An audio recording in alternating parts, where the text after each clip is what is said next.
The murder of abolitionist minister Elijah Lovejoy in 1837 marked a shift in the direction that the abolitionist movement would take in the following decades leading up to the 13th Amendment. It was at Lovejoy's memorial service that John Brown vowed, "Here, before God, in the presence of these witnesses, from this time I consecrate my life to the destruction of slavery." He did not specify how he would go about destroying this institution that had been in place since before the founding of the nation, but in the years leading up to his death in 1859, America would become quite familiar with Mr. Brown and his plan to kill slavery. After meeting and talking to John Brown about his opinions on the future of the path to abolition, Frederick Douglass wrote, "From this night spent with John Brown in Springfield, Massachusetts in 1847, while I continued to write and speak against slavery, I became all the same less hopeful for its peaceful abolition.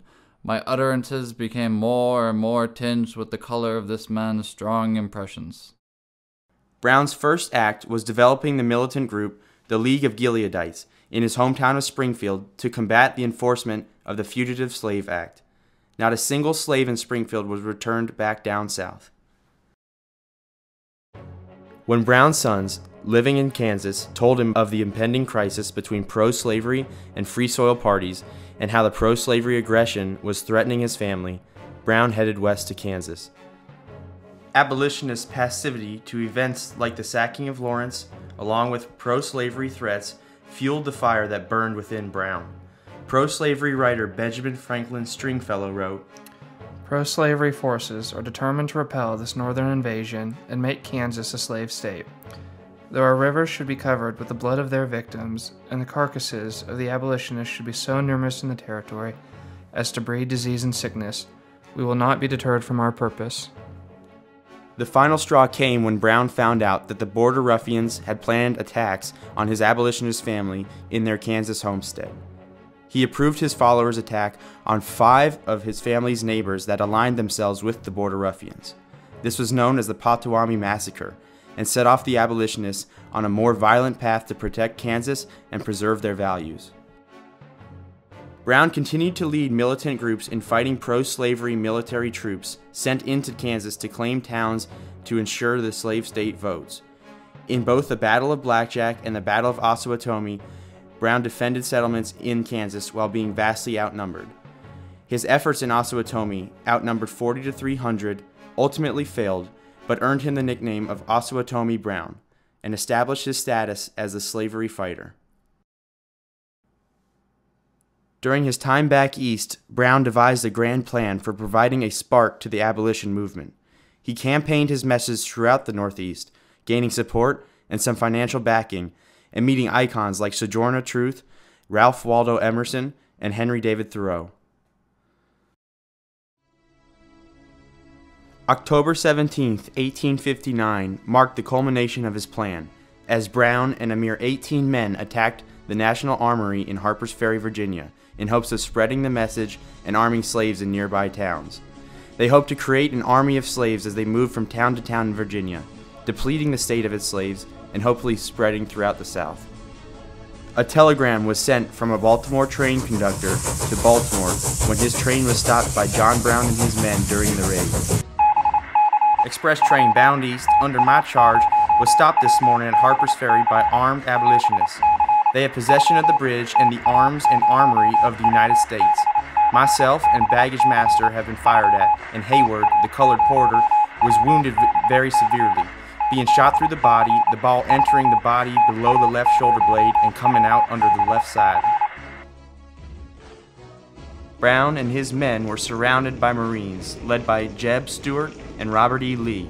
Jeb Stuart told Brown that lives would be spared if he surrendered, but Brown responded, "No, I prefer to die here." 11 casualties were recorded and 7 men were captured, including John Brown himself. On November 2, 1859, John Brown was sentenced to be hanged on December 2nd, despite the opposition of many Northerners and even foreigners. Politically speaking, the murder of John Brown would be an uncorrectable sin. It would create in the Union a latent fissure that would in the long run dislocate it. Morally speaking, it seems a part of the human light would put itself out, that the very notion of justice and injustice would hide itself in darkness, on that very day where one would see the assassination of emancipation by liberty itself. Victor Hugo, 1859. For as much hatred and animosity that he experienced in Virginia by citizens of the slave state, he was flooded with letters in his jail cell of gratitude, sympathy, and support. His steadfast courage in the face of certain execution reaffirmed his intentions and mission. Governor, I have from all appearances not more than 15 or 20 years the start of you in the journey to that eternity of which you kindly warned me. And whether my time here shall be 15 months, or 15 days, or 15 hours, I am equally prepared to go. There is an eternity behind and an eternity before, and this little speck in the center, however long, is but comparatively a minute. The difference between your tenure and mine is trifling, and I therefore tell you to be prepared. I am prepared.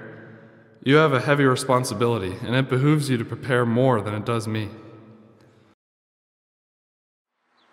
I believe that to have interfered as I have done, as I have always freely admitted I have done in behalf of his despised poor, was not wrong, but right. Now, if it is deemed necessary that I should forfeit my life for the furtherance of the ends of justice, and mingle my blood further with the blood of my children, and with the blood of millions in this slave country, whose rights are disregarded by wicked, cruel, and unjust enactments, I submit. So let it be done. Before his execution, he uttered these solemn words. I, John Brown, am now quite certain that the crimes of this guilty land will never be purged away but with blood. I had, as I now think, vainly flattered myself that without very much bloodshed it might be done. Thus, from the day John Brown was captured to the day he died, and after it, it was the South and slavery that was on trial, not John Brown. W.E.B. Du Bois. I believe John Brown to be the representative man of this century, as Washington was of the last. The Harper's Ferry affair, and the capacity shown by the Italians for self-government, the great events of this age. One will free Europe, and the other America. George L. Stearns. I do not feel conscious of guilt in taking up arms, and had it been in behalf of the rich and powerful, the intelligent, the great, as men count greatness, or those who form enactments to suit themselves and corrupt others, or some of their friends, that I have interfered, suffered, sacrificed, and fell, it would have been doing very well. But enough of this.